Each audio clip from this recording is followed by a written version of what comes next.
மருத்துவ வசதி அனைவருக்கும் வேறுபாடு இல்லாமல் கிடைக்கக்கூடிய நாடாக இந்தியாவை மாற்ற வேண்டும். ஒரு பொறுப்பான, வெளிப்படையான, ஊழலற்ற ஆட்சி முறை நிர்வாகம் வாய்ந்த நாடாக இந்தியாவை மாற்ற வேண்டும். வறுமை முற்றிலும் ஒழிக்கப்பட்டு, கல்லாமை களையப்பட்டு, பெண்களுக்கும் குழந்தைகளுக்கும் எதிரான குற்றங்கள் இல்லாமல் ஒழிக்கப்பட்டு, சமுதாயத்தில் இருக்கும் யாரும் நாம் தனிமைப்படுத்தப்பட்டு விட்டோம் என்ற எண்ணமில்லாத நாடாக இந்தியாவை மாற்ற வேண்டும்.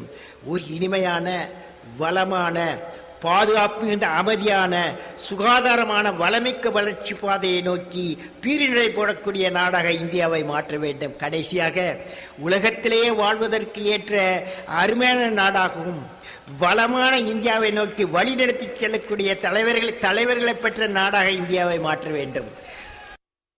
நண்பர்களே, மன எழுச்சியுடன் 54 கோடி இளைஞர்கள் இந்தியா